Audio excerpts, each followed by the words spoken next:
Hi everyone, it is Fitz with your daily delivery. Hope you're doing well. I am good. You know what I'm going to do? I'm going to record a bunch of these for the weekend, and then I'm going to lay low all weekend long and not do a dang thing. And I encourage you to do the same. I don't mean record a bunch of daily deliveries. I've already got a lot of competition in this area, and I'm old. These young guys are killing me. But you know what else was killing college football? Fake injuries. Now look, fellas. We know we all fake an injury once in a while, right? Right? You can't mow the lawn. There's a little sciatica. I don't even know what sciatica is. It just hurts.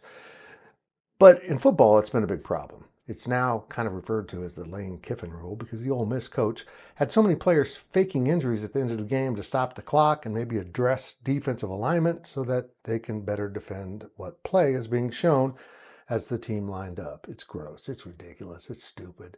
It's not cheating, but it's shady as hell. It's Lane Kiffin. Now you can't do that. Well, you can do it, but it's either going to cost you a timeout or a 5-yard penalty. Now, I know what you're thinking.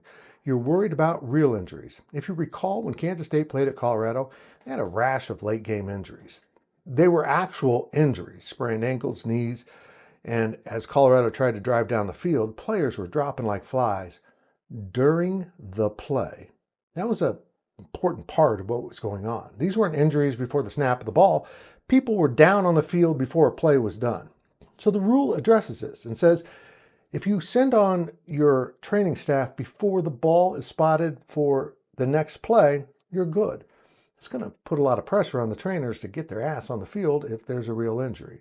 But these injuries at Colorado were real for Kansas State, even though the fans booed like crazy, thinking K-State was trying to stall. I don't know if they understand the purpose of stalling, but it didn't fit that purpose in that game. But now, if you do it, you're going to get tagged. And I just have a feeling Lane Kiffin's going to come up with something new.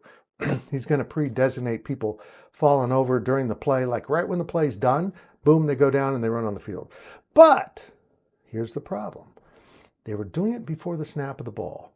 So they saw the alignment, so they could address the alignment. And maybe when that defensive back went down, they could put on a defensive tackle to replace him. You see how they were bending the rules in their favor and making it unfair to an offense, which is driving down the field. Fake injuries slow down the game. They're ridiculous and they're unsportsmanlike. But that, again, is pretty much Lane Kiffin. So I like to take a moment to thank the NCAA for doing something. There's a lot of things we need you to address, but I know you're pretty cozy not doing anything right now. So this rule was a wonderful surprise. The officials have to enforce it. The training staffs have to figure it out. And at some point, a player will be generally injured, and the team will either take a timeout or a penalty. And that'll suck. But at least they're going to keep Lane Kiffin bottled up until he finds a new way to cheat the system. Because he's Lane stinking Kiffin.